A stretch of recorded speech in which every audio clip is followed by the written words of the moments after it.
Halo, Assalamualaikum warahmatullahi wabarakatuh. Pada kesempatan kali ini, Bu Hani ingin menjelaskan terkait potensi klien dalam penanganan masalah. Nah, silakan dipersiapkan alat tulisnya dan segala catatan semuanya, sehingga kita nanti di akhir kelas, kita akan ada tanya jawab.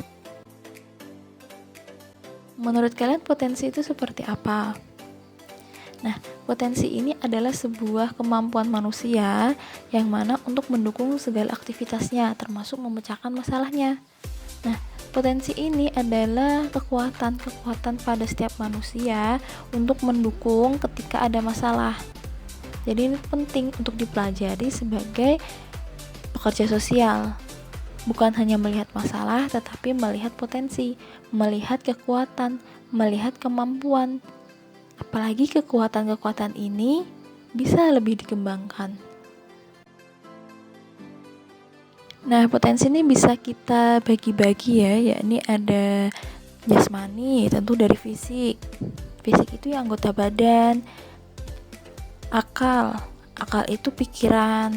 Itu juga sebuah potensi. Akalnya sehat atau tidak. Hati, bagaimana setiap manusia itu mengolah rasa, mengolah perasaannya. Kegiatan, menjalankan aktivitas. Itu juga sebuah potensi bagi manusia.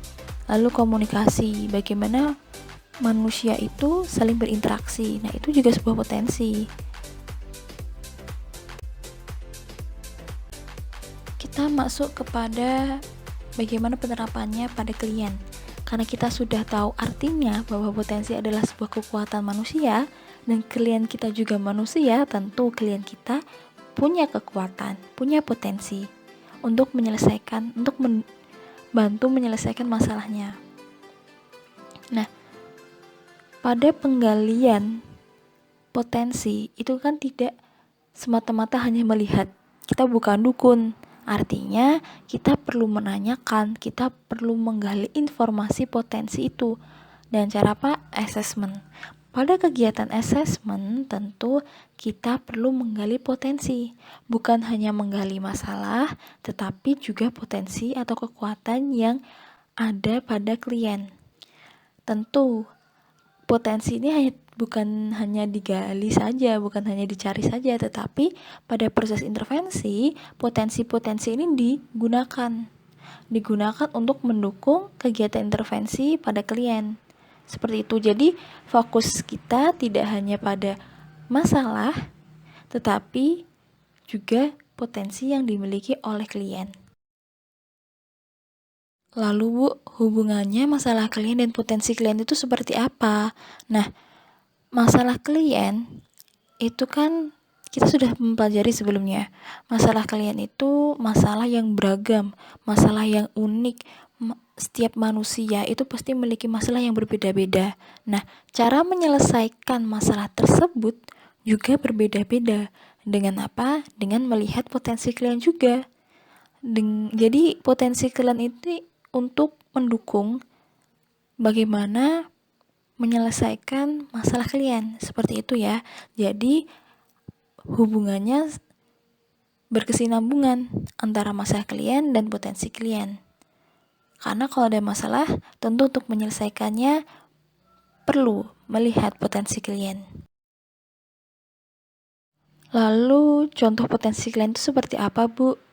Nah, contohnya misalnya pada klien lansia.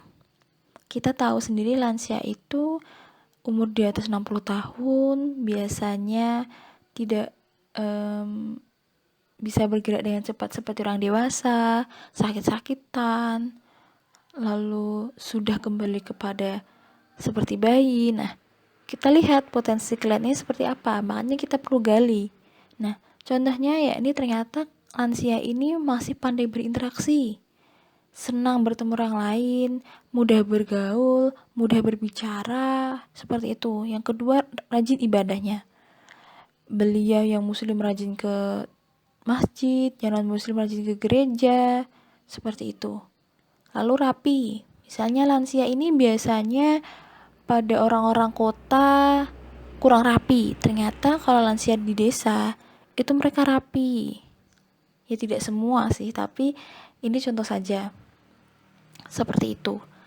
Lalu mandiri atau tidak mudah untuk ditolong ya. Jadi ada beberapa lansia yang dia senang misalnya ditolong, tetapi ada juga lansia yang tidak mau ditolong seperti itu. Nah, jadi mandiri ini adalah sebuah potensi juga bagi lansia. Contohnya yakni pada anak disabilitas tuli. Nah, artinya kan anak ini tidak bisa mendengar. Lalu dibully lah oleh teman-temannya di sekolah negeri karena teman-temannya menganggap dia berbeda seperti itu. Tetapi setelah digali ternyata dia punya banyak prestasi daripada teman-temannya yang membuli. Dia ternyata juara lomba melukis. Dia punya potensi atau sebuah prestasi, yakni melukis. Lukisannya bagus, struktur warnanya bagus, rapi. Nah, itu menjadi sebuah potensi. Selain itu, dia juga jago berenang. Ternyata ibunya mengajak dia sejak kecil tuh menyukai berbagai kegiatan. Ternyata salah satunya adalah melukis dan berenang. Ini menjadi sebuah potensi. Ternyata di balik pembulian tersebut, anak ini sebenarnya percaya diri. Dia mampu prestasi berenang, dia mampu untuk lomba melukis. Seperti itu. Jadi kita jangan fokus hanya pada kekurangannya apa, masalahnya apa, tetapi juga pada kekuatan-kekuatan yang mendukung dia. Seperti itu ya.